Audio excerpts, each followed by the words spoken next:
Thank you very much.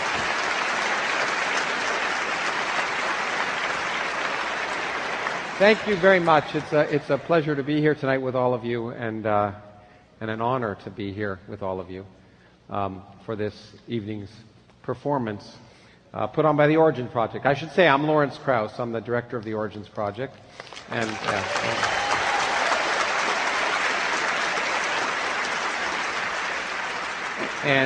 we are always very excited to see the response of the people here at the university and in the community to the programs we put on. And tonight's program is particularly fun, I hope. And about 4 years ago, almost 5 years ago, Stanford University asked Richard and I if we'd go there and do a conversation. And it was going to be a moderated conversation. And Richard said, no moderator. And his point was well taken. He said, a moderator always stops things when they get most interesting. So we tried it, and it worked. And we thought we'd try a conversation here tonight along those lines. So there will be no moderator. And the format will be as follows. We're going to have a conversation, a wide-ranging one, and we're not sure where it's going to go. And then after that, we'll take an intermission for people to calm down. And then we'll take questions from the audience. And again, that time period isn't yet fixed. It depends how interesting your questions are. And so that's the way it's going to go. And I now, of course, have the honor and privilege of introducing someone who needs no introduction.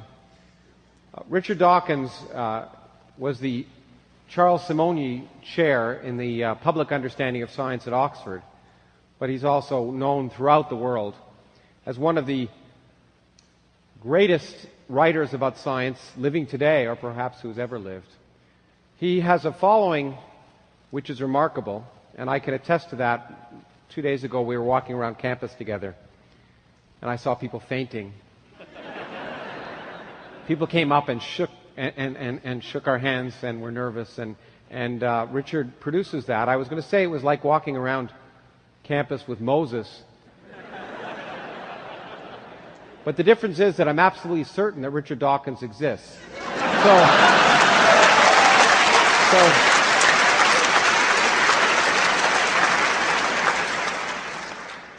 I actually, the first time I interacted with Richard was a one-way interaction. I had just written my first book, and my publishers had produced a short volume by Richard called River Out of Eden. And I wrote my very first fan letter to Richard. He didn't reply, but we've become good friends ever since, and it's my true honor to welcome to the stage Richard Dawkins.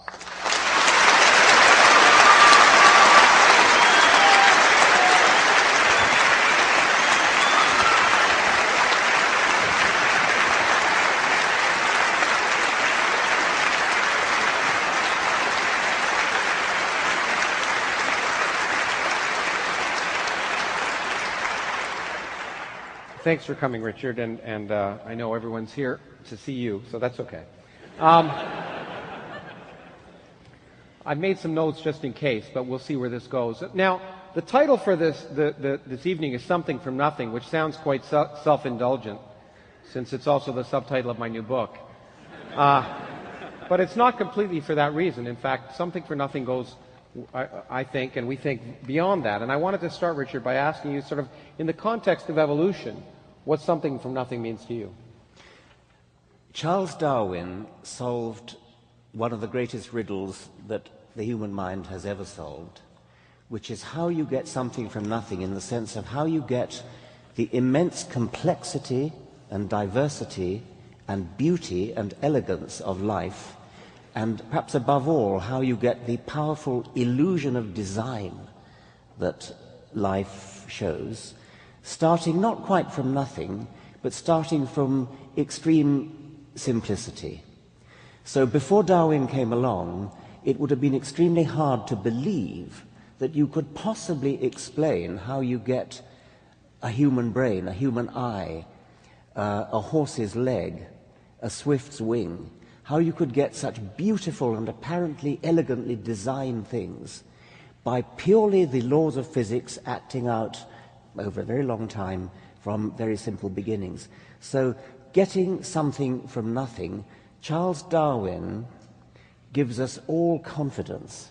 Charles Darwin showed that what must have seemed the most difficult problem of getting something from nothing was soluble. He solved it, and his successors have been simply fleshing out his explanation ever since. But after Darwin, it's no longer possible for anybody, any reasonable person, to say, oh, I simply can't believe you could get something so complicated as that. So by reasonable person, you're not talking about the Republican candidates then, I guess? Yeah. Okay.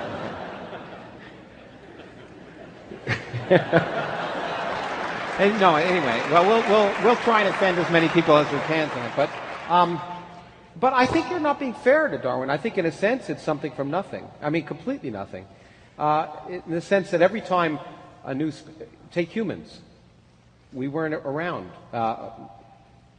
perhaps more than maybe 5 to 10 million years ago.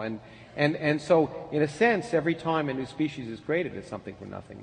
Well, it's not from nothing because it's from an antecedent species, and even the evolutionary process, the process that Darwin discovered, didn't start from nothing. It had to start from, well, a reasonably complicated chemical beginning, which was the first self-replicating molecule. You can't, I mean, natural selection can't get going until you have genetics, and so you've got to have genetics. And that's not a trivial problem, and it's a problem that actually hasn't yet been solved. Well, in fact, actually, that's kind of interesting, because it's true that many people think that evolution has to do with the origin of life, but it's really the origin of the diversity of life. Yes. And in fact, the famous final paragraph of his book, it basically tries to state that. Yes. You have to start from a genetics, and that's one of the big gaps in our knowledge at the moment. Nobody knows how that started. The laws of chemistry somehow had to give rise to a self-replicating molecule. Once you've got that, at least a sufficiently accurately self-replicating molecule, then evolution takes off. And then the whole of the panoply of life, the whole diversity of life, and things like you and me eventually come into existence. But you have got to start with a genetics, and that pushes it into the domain of chemistry. And then before that, before chemistry, we push back into the domain of physics, where you guys take over. But let's keep pushing on that point, because at some point, I thought of this in the context of the universe, and we may talk about it in a while, but there was no life on Earth when it was created, and there was no life potentially for maybe a few 100 million years. But then there was life. And so there's the moment when you go from chemistry to biology. It seems to me at some point that for many people, in fact, when they talk about something from nothing again, especially those who feel that the something requires a creator, that the origin of life itself, that is the creation of something from nothing. Yeah. The Earth is about 4.5 billion years old, and we don't know when life began, but probably after about 500 million years, but probably around about 4 billion years. For the next couple of billion years, there were nothing but bacteria. And then, so life that you couldn't see without a microscope. And then life started getting sort of big and interesting, really only about 500 million years ago, at the time of the Cambrian explosion. Biology, as I said, hands over to chemistry as we push back. Round about 4 billion years. At that moment, which and it's clear we don't yet understand how that transition occurs. But it seems to me, if you wanted to think that moment is a perfect example of how the laws of nature can create something from nothing, namely life from non-life, which is a dramatic change. It's a dramatic change, and it was the creation of genetics. That was the key point. The creation by the laws of chemistry of the first gene. And it probably wasn't DNA, by the way. It would have been something simpler than DNA. DNA has been called a high-tech replicator, a high-tech genetic molecule. So probably DNA had a forerunner, a sort of John the Baptist molecule. Well, we'll get there. I think the question. So people could rightfully say, how would you respond? I suspect I know how, but how would you respond? So people say, look, we don't understand the origin of life on Earth, and therefore God must have done it. Even theologians don't buy that. I mean, sophisticated theologians. But it's what they call the God of the gaps argument. It's pushing God into the few remaining gaps in our understanding. Before Darwin came along, the whole of life was one big gap, one gigantic gap. And now we're pushed back to the origin of life, this chemical event, and that is a gap which will be filled. Even if it isn't filled, it would be bad logic, bad science, bad philosophy to say, oh, I don't understand it, therefore God did it. I mean, that's a pathetically bad piece of arguing. It's a lazy argument, certainly. It's a lazy argument. It doesn't even explain anything, of course, because it leaves open explaining where God came from. And so, I mean, the beauty of what Darwin did was to show how you can get godlike things, I mean, complicated things like human brains, how you could get godlike things starting from almost nothing. So to suddenly re-import a godlike thing at the beginning of the process is just a cowardly evasion of scientific responsibility. Okay, now let's see.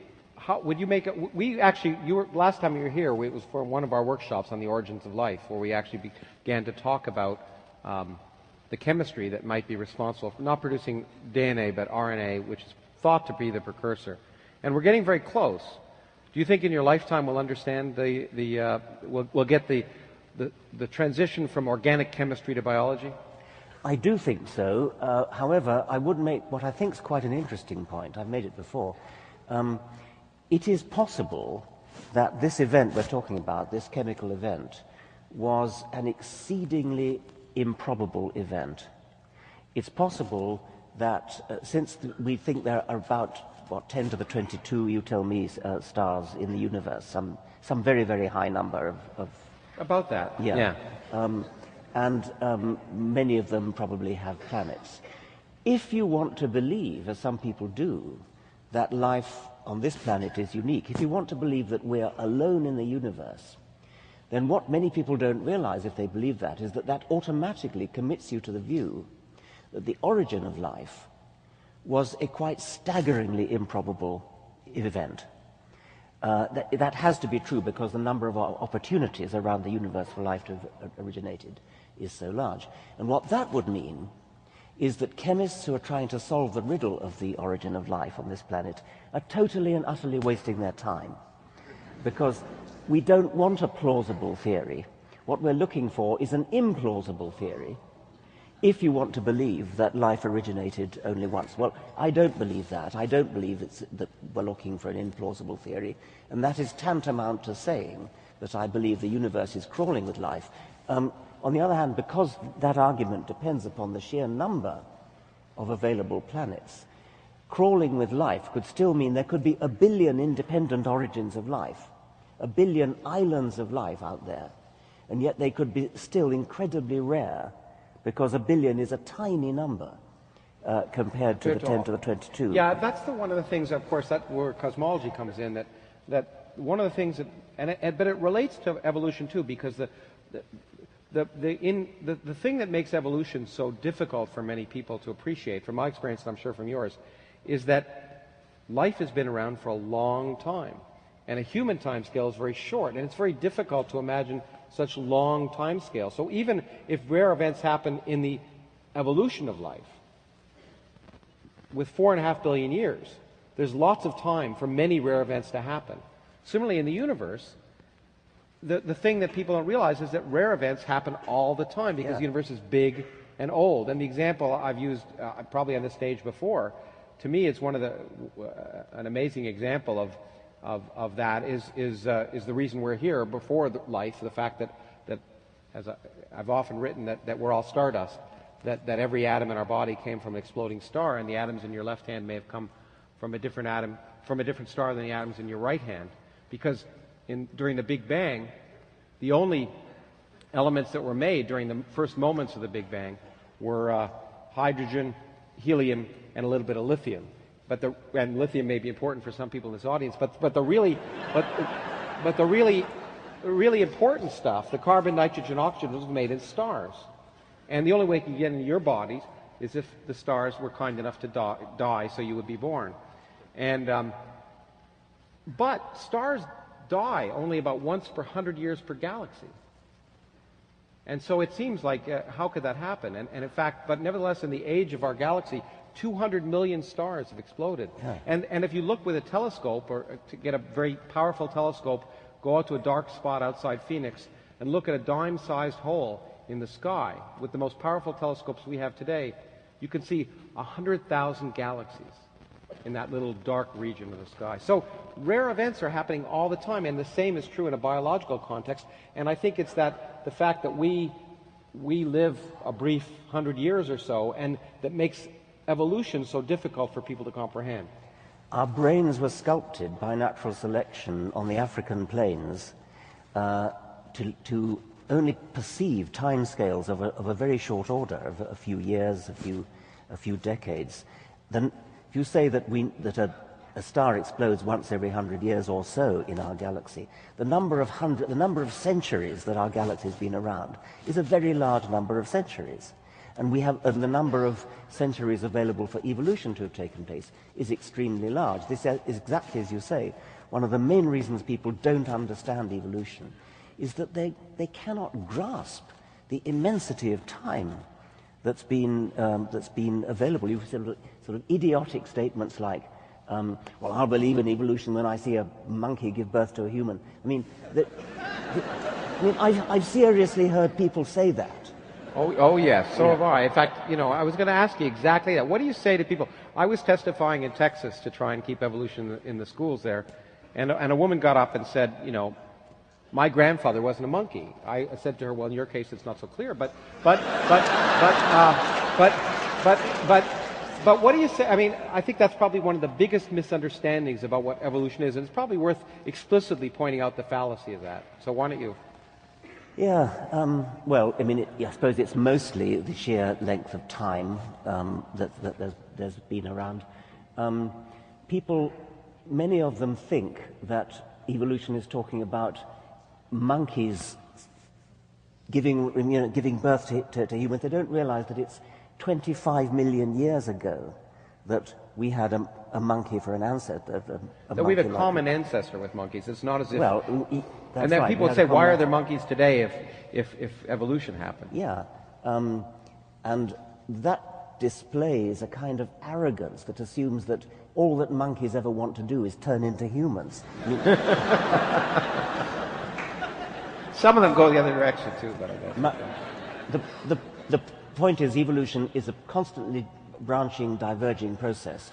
25 million years ago, our ancestors might have looked like monkeys. They would have been the common ancestor of modern monkeys and modern humans and modern apes. We are, of course, apes. That would have been the common ancestor. If you'd been handed it, you probably would have called it a monkey.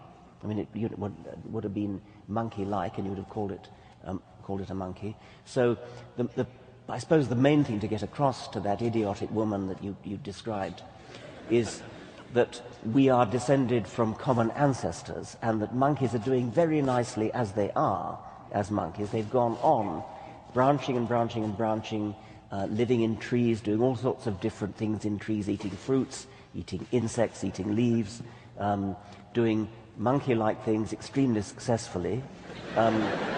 Apes are, we are actually apes, so we're not monkeys. We're apes because we're tailless, and the apes that we are cousins of are doing much less well, unfortunately, than the monkeys are. The apes that we're closest cousins of are chimpanzees and bonobos, equally close, by the way, to chimpanzees and bonobos, because they have a more recent common ancestor with each other than they have with us. However, we are chimpanzees would regard us as closer cousins to themselves than they would regard gorillas. So chimpanzees and humans are closer cousins of each other than chimpanzees are to gorillas, which surprises some people. But we are actually very close cousins of chimpanzees. Well, something just came up in my mind that I wasn't going to talk about, but maybe it's worth it.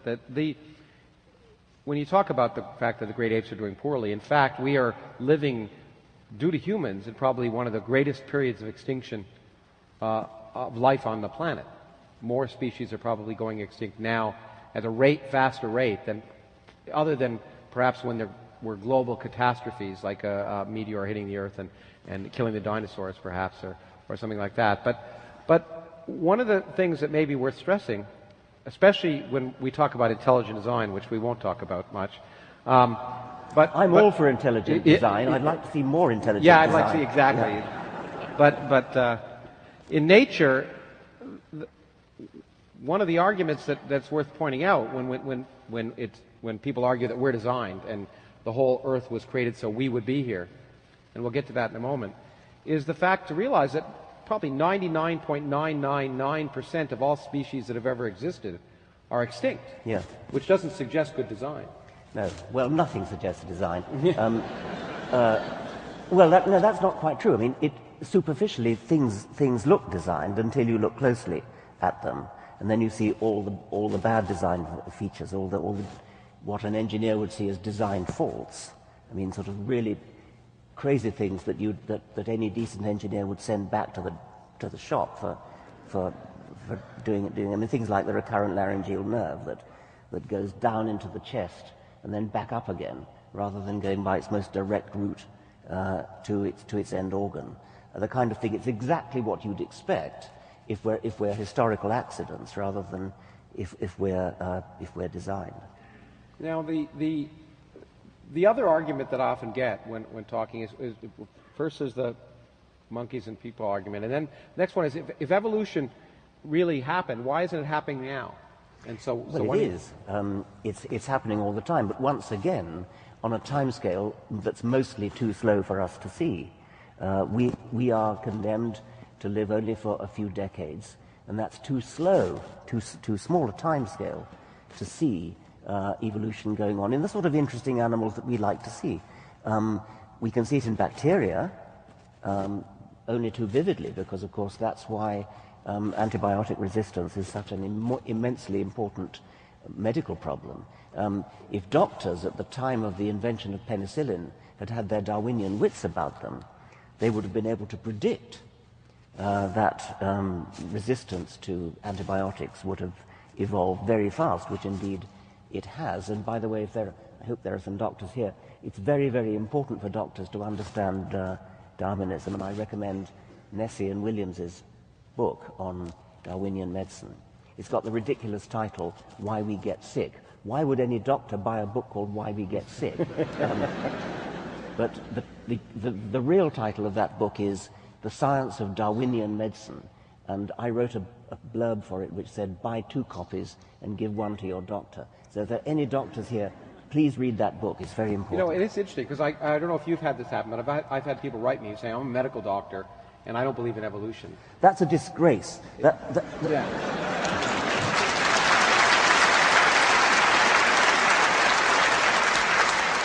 I'm not allowed to say that, because, especially in this country, one's private beliefs are supposed to be irrelevant. But I would walk out of a doctor's office and not consult him anymore if I heard that he said that, because what that doctor is saying is that he's a scientific ignoramus and a fool. We'll get back to that. And you don't want a doctor who's a fool. Yeah, or as we'll talk about, or politicians, as we'll get to in a bit. But in fact, in that regard, it's interesting to me at the same time how people can hold beliefs which are incompatible with other beliefs they have. And in some sense, everyone is a scientist. They just don't realize they are. And yet, when it's a time of crisis, that's when it's the case. The example I give is when George Bush was president, he said intelligent design should be taught alongside evolution so kids will know what the debate's all about. And it wasn't a stupid statement a priori. It was ignorant, because it was just didn't realize there's no debate. There's no debate. And that's fine. I don't mean ignorant in a pejorative sense. I just mean it wasn't aware. Ignorance is no crime. You just don't want to consult a doctor who's ignorant. But what amazed me is that, in the same administration, when the avian flu, of course, was going to be a problem and mutating to humans, President Bush said, we've got to find out how long it takes before the avian flu will mutate into humans. And what amazed me is that no one in his administration, not a single person, said, you know, it's been designed to kill us, forget about it. Yeah. Now, this kind of... It's a very good point. This kind of split brain business, which you've just been referring to, the most glaring example I know is actually more in your field than mine. I was told by the professor of astronomy at Oxford of a colleague of his who's an astronomer, an astrophysicist, who writes learned papers, mathematical papers, published in astronomical journals, mathematical papers, assuming that the universe is 13.7 billion years old. But he privately believed the universe is only 6,000 years old. And now, how can a man like that hold down a job in a university as an astrophysicist? And yet we are told, well, it's his private beliefs. You mustn't interfere with this man's private beliefs as long as he writes competent papers in astronomical journals. That's fine. As long as he doesn't, well, I mean, the key thing is, does he teach his private beliefs? Okay, let's hypothetically suppose that he teaches absolutely correctly that the universe is 13.7 billion years old. How could you want to take a class from a man who teaches one thing and believes something so many orders of magnitude different? It demonstrates, you're right. I mean, from my point of view, it would be an interesting question from a university tenure point of view, because it demonstrates clearly intellectual deficiency. And in fact, a scholarly deficiency, because if you can't tell, there's an inconsistency. And in fact, it's not just him. And I have people, in fact, you may not be aware, but you can go on YouTube and see one of our state senators talk about the fact that when radioactive waste disposal, and she says you have to keep it for a long time because the Earth is 6,000 years old. And when people say that to me, I not only get offended, but I call them hypocrites, because in fact they are. If they drive a car, if they use a toaster, if they take drugs, if they do anything that is modern society, the chemistry, the biology, the physics that makes those things possible is completely inconsistent with the 6,000-year-old Earth.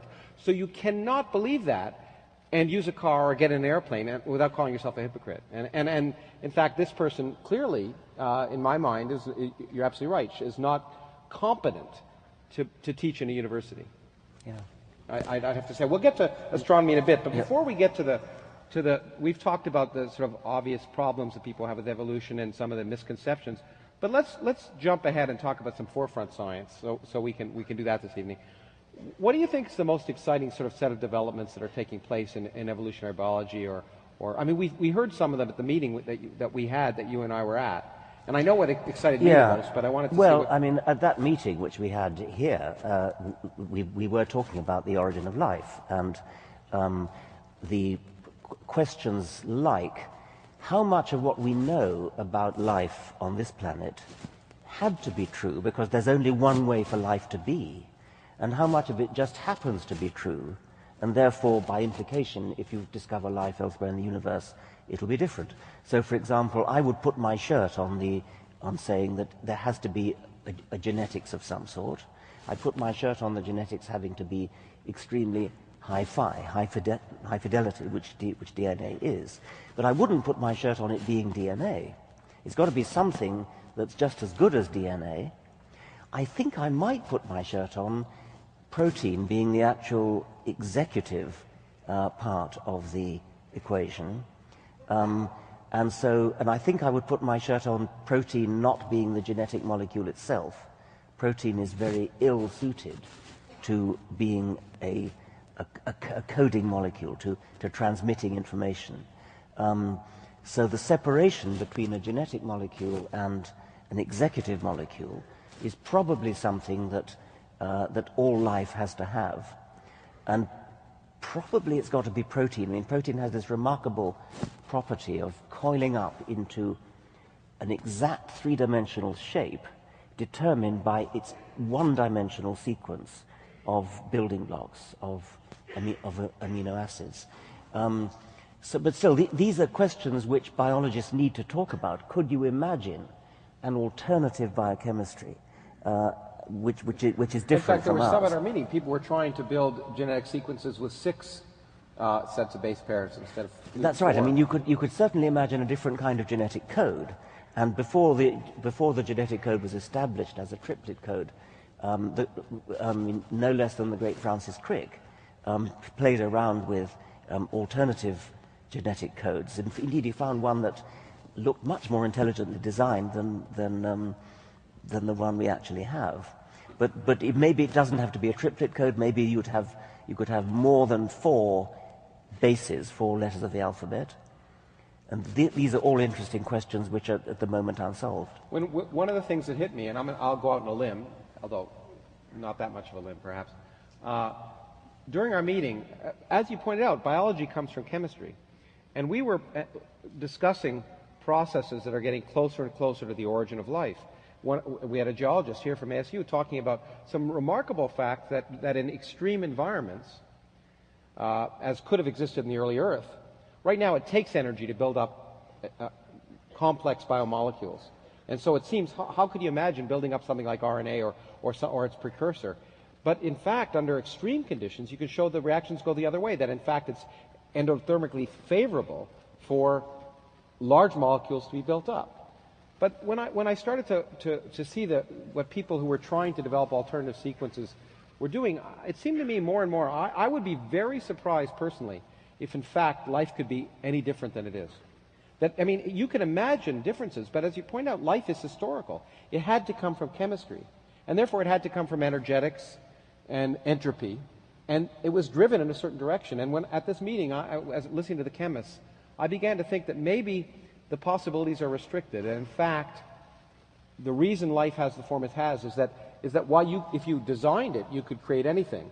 If you allow it to happen naturally by chemical processes, it will always be driven in the same direction. It will always be driven to the same 4 base pairs. And so it'd be interesting to me, but I'd bet that if we discover life elsewhere, it's going to have exactly the same properties. Huh. I wouldn't bet on that. I would bet that it's going to have a genetics. The genetics will be digital. It won't. I don't know whether it has to be one-dimensional, like DNA and RNA are. I could imagine a 2-dimensional matrix as being a decodable information store.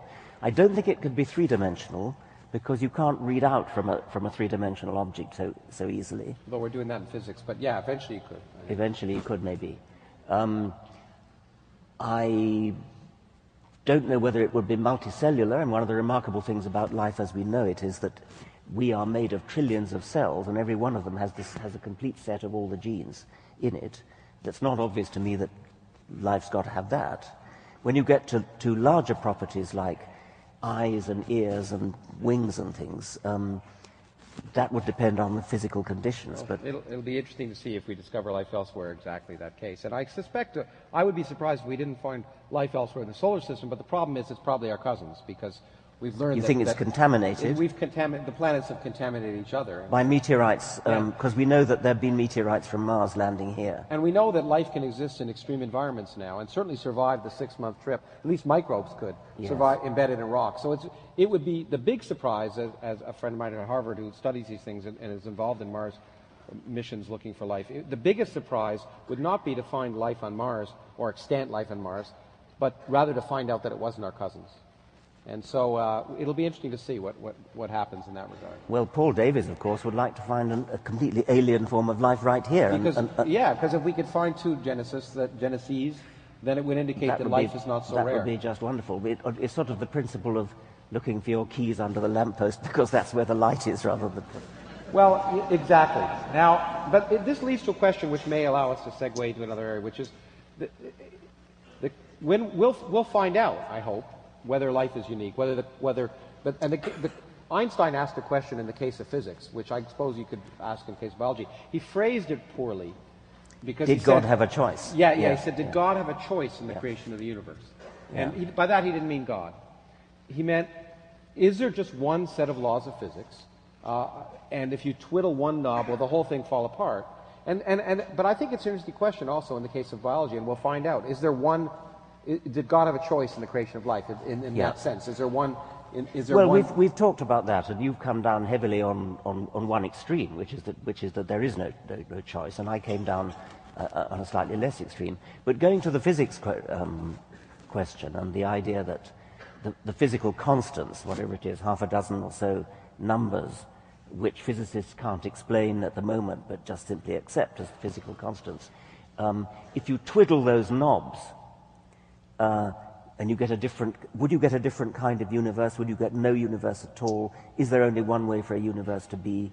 I mean, what's your view? Well, I think that is, in fact, I think the central question of physics, and sometimes the thing that drives me, and I suspect many of my colleagues who do particle physics or cosmology, the question is, I grew up, I became a scientist because I wanted to understand why the universe is the way it is, not why it should often be different.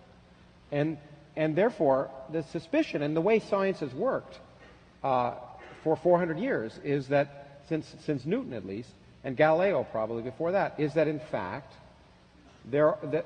if in order to understand what we see, there are unique sets of physical laws, and we would hope that we might ultimately understand the set of physical laws that explained everything, and that there would be a theory of everything. That was a hope, and it's still a hope in some sense. But in fact, it is looking more and more to many people, to many physicists, like that hope may be misplaced, that in fact the laws of physics may be an environmental accident, and physics would become, God forbid, an environmental science. Because and the reason is this one discovery, which is really the reason I wrote the new book in some sense, the most inexplicable discovery in the last century, the fact that empty space has energy. That if you take a region of space, get rid of all the particles and all the radiation, everything, that space weighs something. There's nothing there, but it has energy. And it's changed everything about the future of the universe and the present, and maybe we'll talk about it. But it is something that is so inexplicable that physicists have latched on a possible solution, which is very unpalatable to many of us, but may be true. Why does empty space have the energy it does? We don't have any idea. In fact, it flies in the face of all fundamental calculations we can perform. If we perform fundamental calculations, we predict a number that's 120 orders of magnitude wrong. It's the worst prediction in all of physics, so we never used to talk about it. But in fact, there may be another explanation, and that is if the energy of empty space were much bigger, see, if you put energy in empty space, it's gravitationally repulsive. It blows, it doesn't suck. Okay? And that means that it's causing the current expansion of the universe to speed up, which is unprecedented, was almost unbelievable. But that means, well, and we'll talk about what it means for the future, but if the energy were much greater, then the universe would have started speeding up much earlier. And in fact, it would have started speeding up before galaxies formed. And that gravitational repulsion would have caused matter to move apart before it could collapse into galaxies. And that means there'd be no galaxies. But if there are no galaxies, there'd be no stars. If there are no stars, there'd be no planets. If there are no planets, there'd be no astronomers. And so the universe is the way it is because astronomers are here to measure it, is the argument. And it sounds funny, but it's actually maybe true. It's something called the anthropic principle. But if it's true, it means this fundamental constant in nature is an accident. And there may be many universes in which that number is different. But in those universes, there aren't people around or beings around, perhaps, to ask the question. So it addresses one of the fundamental aspects of the question of why is there something rather than nothing is, if there were nothing, we wouldn't be here to ask the question. I've always been very attracted by the anthropic principle. I think it's elegant and neat. I know physicists hate it. But I think you probably, in order to make it explanatory, give it explanatory power, you do need to postulate lots of universes, don't you? You need to postulate universes, but you need to postulate more than just that. First of all, the anthropic principle, one of the things, it's often been proposed in physics, always when there's something inexplicable. And historically, at least, throughout the last century, there have been a number of times in the evolution of stars it looked like the parameters of physics had to be fine-tuned so you could make carbon and get, beyond helium. And it looked like, that has to be fine-tuned, and maybe it's anthropic. Maybe it's just a number that, if it were any different, we wouldn't be here. But every time that's happened, we've actually come up with a fundamental theory that explained it. Now, that doesn't mean it's going to happen this time. But the anthropic principle, in order to be predictive, you have to assume many universes. But you have to assume that you know the probability distribution for the parameters. Otherwise, you can't predict the likelihood that we'll be here. And you have to know which parameters are fixed by fundamental laws and which ones can vary, and we don't know that. And the other thing that it really assumes, which is really not at all clear, and it comes back to biology, is that we are typical. Because if we're not typical, it could be, we don't know the varieties of life that can exist. And it could be if the laws of nature were very different. You wouldn't form stars. You wouldn't form planets. But we don't know that you wouldn't form life. So you have to assume for the anthropic principle to be operational that we are typical of life forms in the universe. And that is an incredible assumption that I think is not at this point warranted. So that's my big problem with the anthropic principle, is that we don't know in any sense that we're typical. And in fact, I've argued to some of my colleagues that if you use that typicality argument, we'd be having this discussion underwater. Because most of the Earth is covered in water. And if you ask where should life, intelligent life naturally arise, it should be in water. Because that's more probable. And so we're certainly not, at least the kind of life that can carry on this conversation doesn't exist in water. Whether there's intelligence in dolphins or others is something to be discovered. And so there are a lot of hidden assumptions, and the problem is it's hard to test them unless you have many different examples of life, or in some cases, unless you have many universes. And when it comes to cosmology, unlike potentially, well, with biology, we're suffering from the fact that we only know of life on Earth. And therefore, we make lots of speculations about the kind of life that might exist. In physics, in cosmology, we have a much bigger problem. We live in one universe. Well, most of us do. Again, except the Republican candidate. And that means we may forever have limits on our knowledge. And one of the things I try to talk about in my book, and one of the things that fascinates me, is we have made such progress that we may be pushing up against those limits right now. There may be fundamental scientific questions that we want to know the answer to that we never can get an empirical answer to because we're stuck either living 13.7 billion years after the Big Bang, and maybe if we'd lived earlier or later, we would have access to information we don't have, because we could talk about the fact that in the future there'll be much less information, or the fact that we just live in one universe and we can't access the locus of all possible universes. And one of the things that fascinated me about your book is this idea that we live, as you put it, in a very propitious time. Because if we lived, I don't know, a trillion years later, the universe would have deleted all traces of its origins, of its progenitors that we can detect, because we happen to be living at this time when light can still reach us from other galaxies. Whereas if we lived in a trillion years' time, the galaxies would have receded beyond the horizon where we could detect them. And we would have absolutely no evidence of any kind that there was more than one galaxy, for example. In fact, I find it very poetic. In fact, what you'd find in a trillion years in the future is that we'd go back to the picture we had merely 100 years ago. And that's one of the other reasons to write a book like this at this time, is that it is amazing. We're like the early map makers. It is amazing in a single human lifetime how much things have changed. It's hard to appreciate it. 85 years ago, 85 years ago, a single human lifetime easily, we knew of one galaxy in the universe. That was it. The conventional scientific wisdom was that our Milky Way was the entire universe. We now know there are 400 billion galaxies in the observable universe. 85 years ago, the universe was static and eternal as far as scientists were concerned. So their picture of the universe was that we lived in a single galaxy surrounded by an eternity of empty space, that had always been that way and always would be that way. And everything changed. Of course, we discovered the universe had a beginning, which had profound significance for science and for theology, as we may talk about.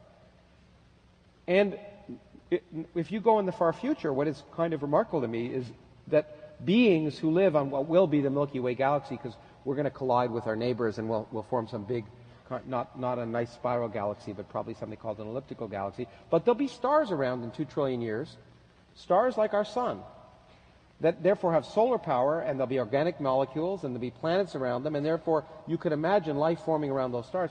But astronomers who will discover the laws of physics, they'll discover general relativity, they'll discover electromagnetism, they'll discover quantum mechanics, and they'll do the best experiments they can do. They'll build telescopes, and they'll come up with a picture which is completely wrong. They'll come up with a picture which is identical to the picture we had. Just one galaxy, and that's it. So we are lucky, and in fact, I like to say we live at we're fortunate to live at a very special time. the only time when we can know we're living in a very special time. And but by that I mean I'm facetious, because we have this picture which is weird, but it may not be complete. It could be that those beings living 100 billion or trillion years from now will have access to observational information of some sort that we don't have today. We don't know about. Yeah. And so we should have some kind of cosmic humility, which is very difficult for cosmologists. Let me come on to the. I want to ask you about the very title of your book and the idea of something from nothing. You are telling us that matter arose spontaneously out of nothing, which I find an immensely exciting idea, but many people will find it mind-boggling. Mind-boggling and offensive. I think maybe not as offensive. To hell with offensive, but mind-boggling. Well, you're not offended, but I checked my email. It amazes me because the purpose of the book, to some extent, is to say something remarkable. And you were kind enough in the afterward to point out the analogy to Darwin, and it's pretentious to make it, perhaps. But the physicist Steven Weinberg said, science doesn't make it impossible to believe in God. It just makes it possible to not believe in God. Because until you have science, everything's a miracle. And what Darwin showed, as you said at the beginning of our discussion, is this miracle is actually plausible from basic principles of physics, chemistry, and biology. That you can produce us without a creator, without an intelligence. And what we've learned is remarkably this question, which is, in the sense of cosmology, in my mind, the last bastion of those people who feel there must be a creator, is the fact that it is plausible, based on everything we now know, that a universe could come from nothing. Now, that doesn't mean it did come from nothing any more than Darwin's argument implied that life absolutely originated by chemistry. We don't know that yet. Similarly, we can't prove that the universe arose from nothing, but the discoveries in physics and cosmology have led us to realize that it's increasingly plausible, and I find that remarkable and worth celebrating. And one of the examples of that, and there's a number, but maybe some of them are too much for us to talk about tonight, is this remarkable fact that nothing is unstable, that empty space is unstable. The laws of quantum mechanics, combined with gravity, will tell you that if you have empty space there, and you wait long enough, particles will be created. And if you wait long enough, empty space will always produce a universe full of matter. And it's not a scam. There's no violation of energy conservation. It's from the fact that gravity can have negative energy as well as positive energy. And so nothing is unstable. And in fact, that's the first answer to why there's something rather than nothing, is that nothing's unstable. The big surprise would be if there was nothing. Not that there's something. Now, the problem, of course, of saying that is people say, that's not nothing. That's not, and it's an interesting problem, because when I've discussed this with theologians and philosophers, some of them, and you ask, what's nothing? And my argument is that these are scientific questions, not philosophical or theological ones. And I think the nothing that Aristotle would have had, or say Thomas Aquinas, or any of the people who first asked why is there something rather than nothing, that nothing would have been an eternal empty void, namely empty space. But once I argue that empty space can create something, then immediately I'm told that's not nothing. Yeah. And then I show that space itself can be created from nothing, and then I'm told that's not nothing. And then I say, well, and because there are still laws of physics. And then I argue that, in fact, the laws of physics, for the reasons we've discussed, the anthropic principle, there may be many universes, and it's quite likely that even the laws of physics themselves arose by accident when the universe was created. So even the laws aren't there. And I'm told that's not nothing. And the definition of theologians, I think, for nothing is that from which only God can create something. And I find that as sort of content-free. Although I guess I think I say in the book that maybe I'm not fit to talk about nothing because theologians and philosophers are experts in nothing. But anyway, I'd been accustomed to the idea that pushing back from biology into physics, you get back to a zone where we don't understand, and you get back to a zone where there's not nothing but sort of a primeval simplicity. What I learned from your book, which I find stunningly exciting is that it is literally nothing. I mean, that's what really, and as you say, even the laws of physics and space, you can explain. I mean, space, you can create a universe where there's no space before. Yeah. So I do find that it's sort of mind-numbing in a way, because it's pushing the Darwinian dream to an extreme, which biologists couldn't have dreamed of. I think in a sense it is, and it's fascinating to me that we're beginning to get there, and I think that's worth sharing. We don't have the conclusions, and we don't have a dogmatic conclusion, and we'll get back to the fact that it amazes me, and I think you find the same thing, because I know what I've read about you, by people who disagree with you, is if you say this is possible, then you're suddenly told that you're shrill and dogmatic.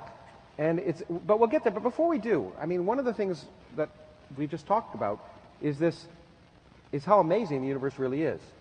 And I want to turn back to you. We talked about my book, but you just wrote a book called The Magic of Reality, which is ostensibly supposed to be for children. I wanted, if you could talk about why you wrote it and why you think it's important.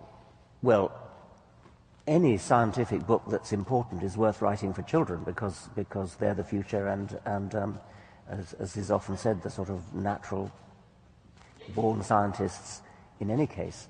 So I'd always wanted to write a children's book, but actually I like to think that it's readable, it's understandable by adults as well. In fact, I would argue, yeah, I often say if the children understand, there's a possibility the adults don't understand it.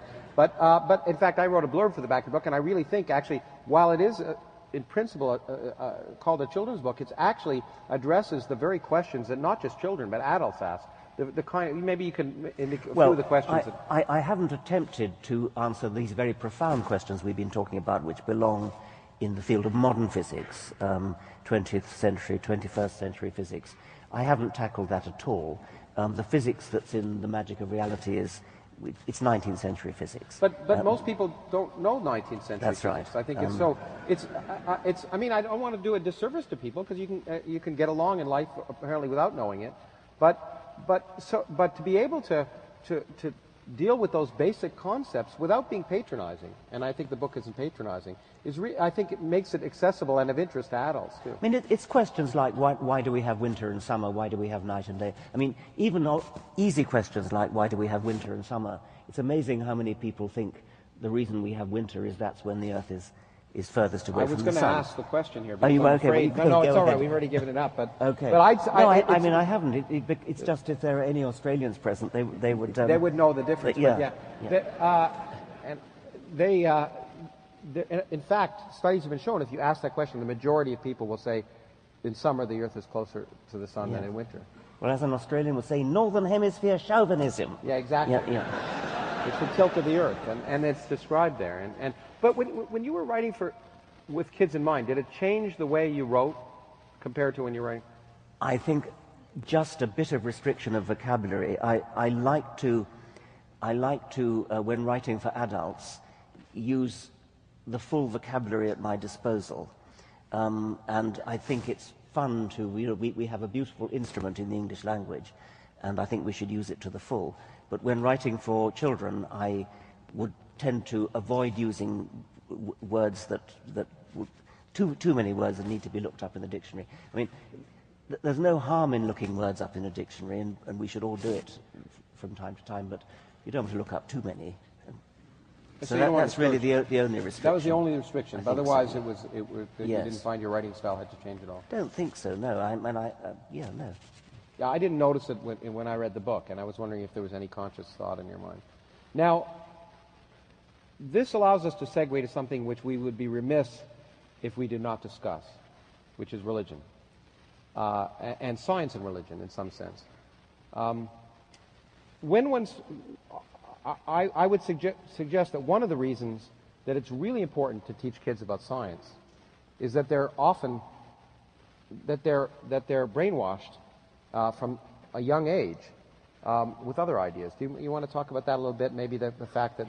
Yes, I mean, I think that is absolutely true. And when we talked about this astronomer who thinks the world is 6,000 years old, and one knows of many other people who think that, I mean, that is so ludicrous. That's got to be due to childhood indoctrination. There's no other, I think, reasonable explanation. And I think it is a tragic abuse of childhood. I won't say abuse of children because that has other connotations, but abuse of childhood to fill a child's mind, but I won't use it. Okay. to fill a child's mind with what are now known to be falsehoods, just because they have some kind of historic origin. Before we get to that, I want to touch on whether science is incompatible with religion in your view, and why. And I'll talk about my opinion in that regard too. But one of the things that you've set out, well, we both enjoy teaching science, and we want to, and one of my goals and your goals is to help people understand science. But I think it's fair to say that one of your purposes in doing that is to destroy religion, is it not?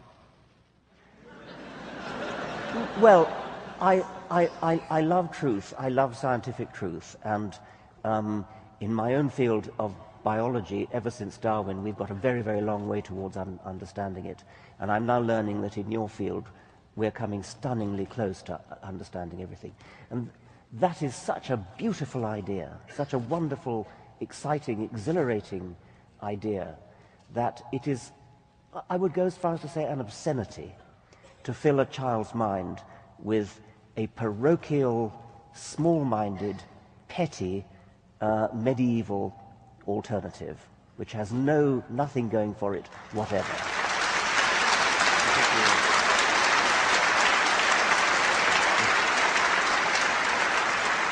It sounds like we're preaching to the converted, but I bet in the question period we'll find we're not. What was that quote from Stephen Weinberg that you just... Science doesn't make it impossible to believe in God, it just makes it possible to not believe. Yeah, I think that's too weak. In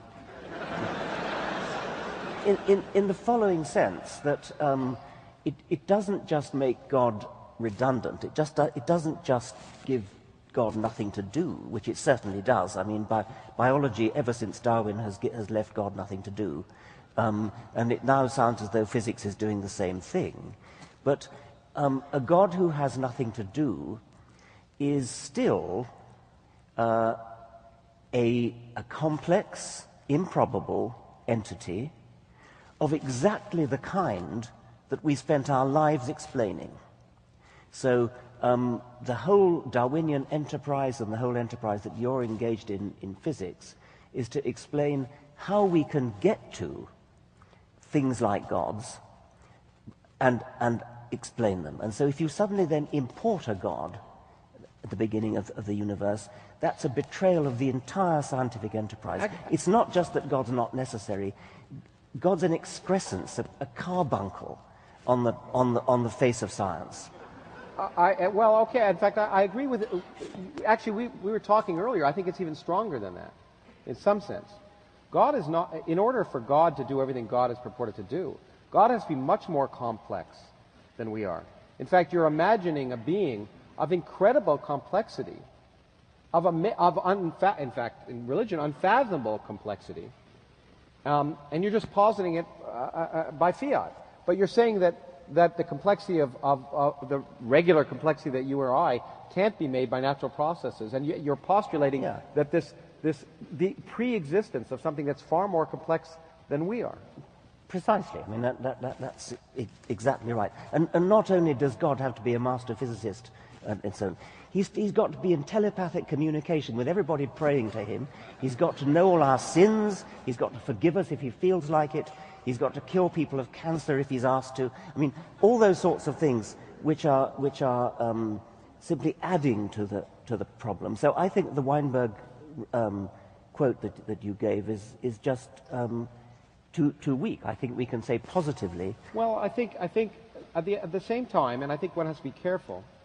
But even here, and I should say that our views have come together a lot more. If you listened to us 5 years ago, we were more divergent, I think. And I like to think I've convinced you, but no. But that it's worked both ways. I can definitely attest.